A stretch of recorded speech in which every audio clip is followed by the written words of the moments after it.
Y como recién veíamos en la entrevista, de repente estamos hablando de cuál va a ser el presupuesto del Estado de 650.000 millones de pesos, no sé, 16.000 millones de dólares. Pero estamos discutiendo un artículo sobre quién controla la UAM, digamos, ¿no? Entonces, esta situación, digamos, puntual hace que sea muy difícil a veces para el ciudadano común entenderlo. Después, obviamente, son mucha información,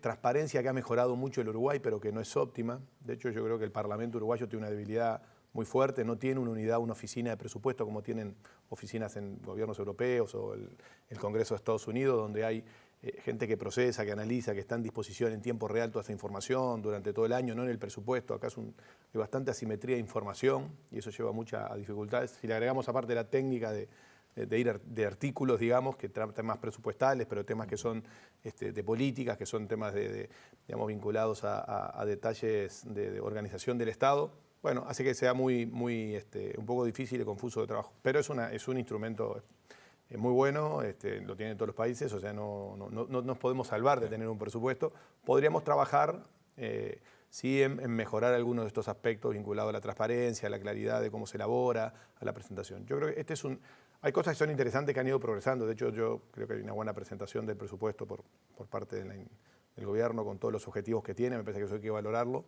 Eso ayuda mucho a clarificar por qué se propone lo que se propone después. Eso es útil. Ya se venía haciendo, pero creo que en este caso hay un esfuerzo importante por señalarlo. Y bueno, eso capaz que es más sencillo, más importante de analizar. Después entramos artículo por artículo, partida por partida, terminamos discutiendo si le damos 500 millones de pesos, 500 millones de pesos a una unidad o a otra, y ahí nos perdemos todo, porque en realidad nadie tiene mucha claridad de por qué motivo lo propone alguien. Así que bueno, claro, es una instancia de la democracia bien importante. Ahí mencionaba Mujica, uno de los temas es marcar determinadas políticas, audacia en lograr.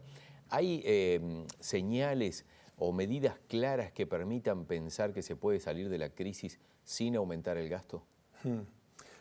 Esa respuesta tiene dos componentes. Hay un componente más conceptual, digamos, de valoraciones sobre la sociedad, la política, el rol del Estado, el rol de los mercados, que obviamente es distinta a la de la coalición, que a la que venía hasta el periodo pasado, digamos, de un gobierno de izquierda. Obviamente que las concepciones sobre cuál es el rol del Estado y el mercado son distintas.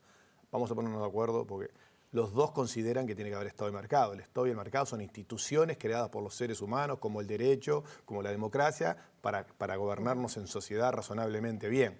O sea que nadie ni propone eliminar el Estado, ni darle todo al mercado, ni nadie sostiene que todo lo tiene que hacer el Estado y el mercado nada. O sea que eso es una discusión. A veces en política, bueno, se radicalizan porque es lo que los diferencia.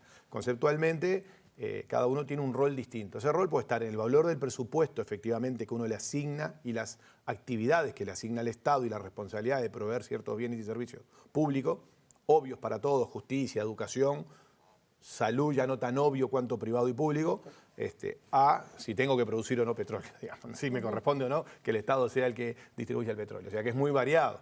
Si vamos al corazón del presupuesto, que es lo más relevante, que es la provisión de la institucionalidad de un Estado y la provisión de bienes y servicios como la educación, la salud, la justicia, la defensa, ¿verdad?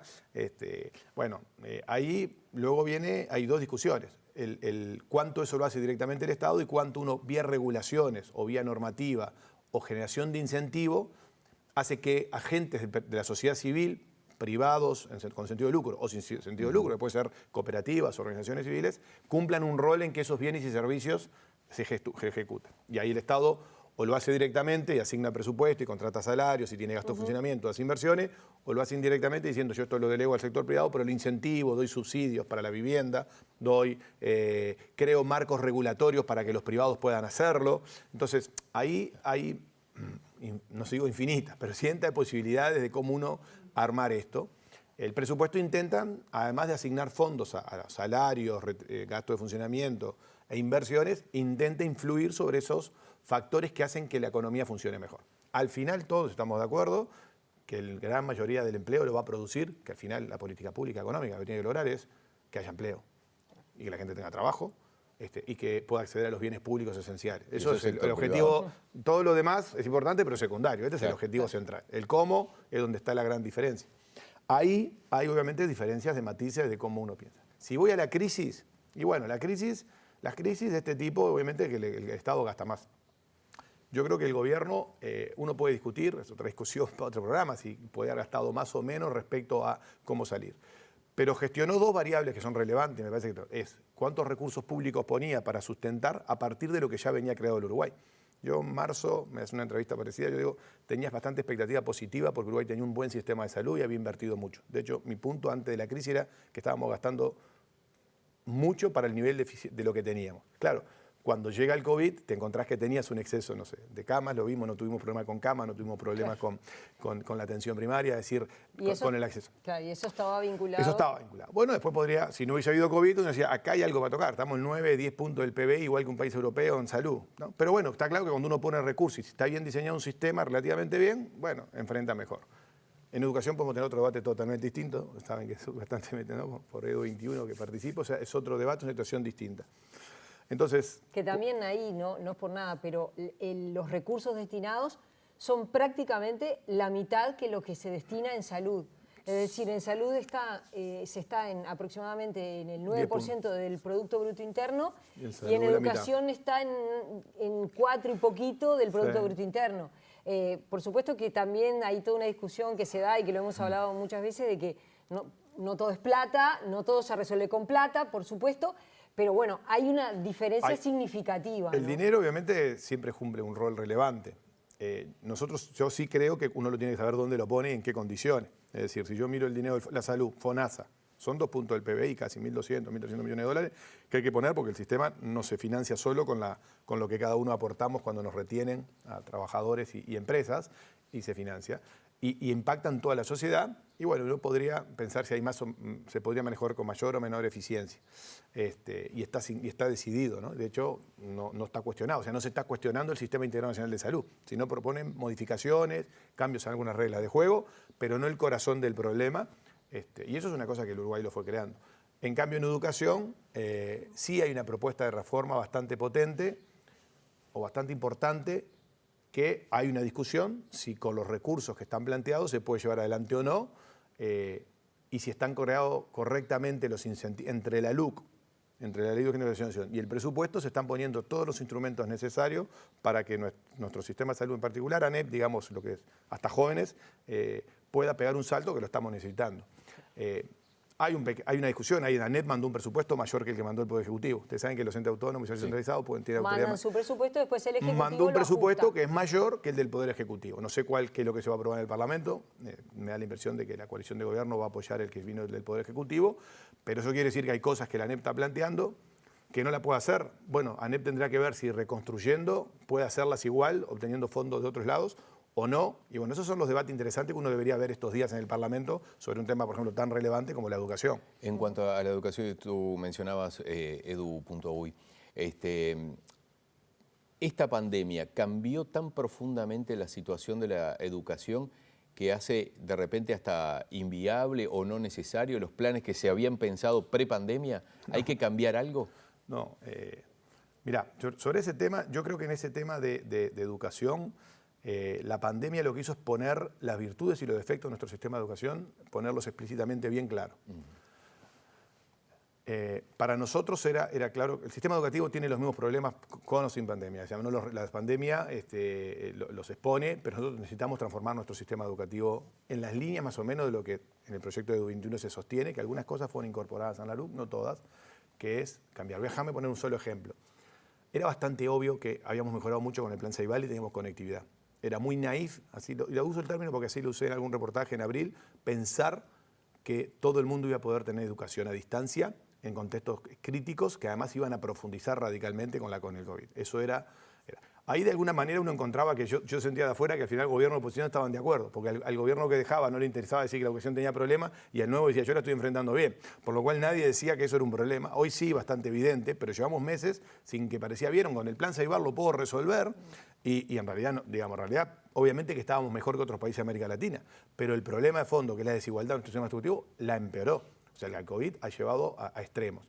Y déjame ponerte un solo ejemplo. Si se hubiese aplicado la reforma educativa tal cual la planteamos, muchos técnicos la plantearon hace muchos años y que al final decidió unificarla en el año 2016 en una sola propuesta, nosotros proponemos educación de hasta 14, 15 años de jóvenes.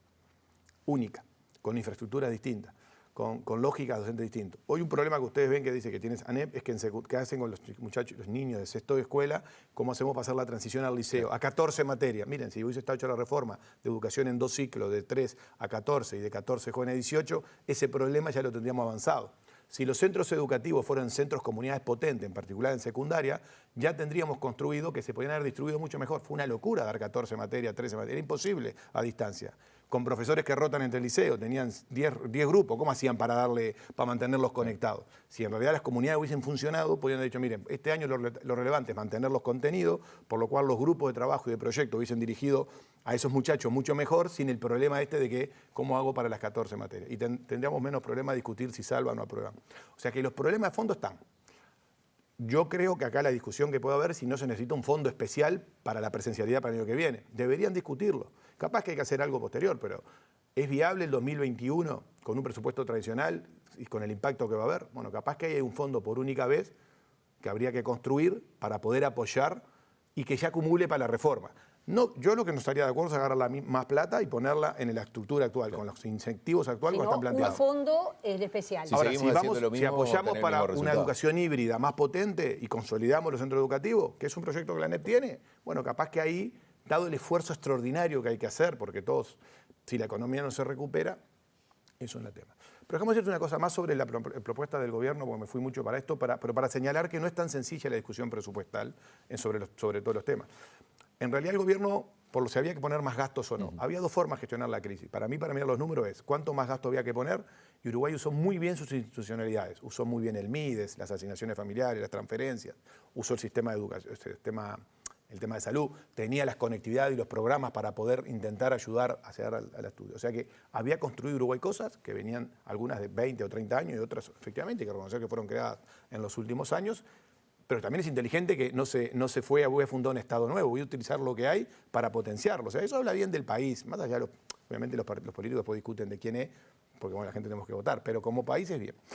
Y por otro lado era un reto que el gobierno tomó y le salió bien, que el de las perillas, que era, bueno, si yo mantengo la economía funcionando, entonces asumir los riesgos que se asumieron en términos de no hacer caer tanto la actividad, tuvo su beneficio porque al final, insisto, el empleo, la gran cantidad de 1.600.000, 500.000 personas que trabajan, el Estado da 300.000, el resto lo da el sector privado. Si el sector privado cae, el empleo del sector público lo podemos mantener, puede caer el salario real, como seguramente va a caer, pero siguen trabajando, el sector privado es el que paga las consecuencias. El haber no sido tan drástico, creo que fue un éxito y hay que reconocerlo. Cuando comparo con otros países, cuánto gastaron o no, hay que mirar las 2 manijas. Siempre hay que mirar el Estado y el mercado, juntos, y las políticas para que esto funcione. Mirarlo de a uno puede ser útil en el debate político porque marca énfasis, pero aporta poco para entender, digamos, si vamos bien o mal en términos de la salud de la sociedad, ¿no?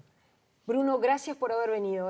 No, muchas gracias a ustedes. Muy buena tu presencia. Y muy bueno esta actividad de seguir el Parlamento y poner temas en la agenda y en la televisión, me parece muy loable, así que lo felicito. Muchísimas gracias a ti por esos conceptos.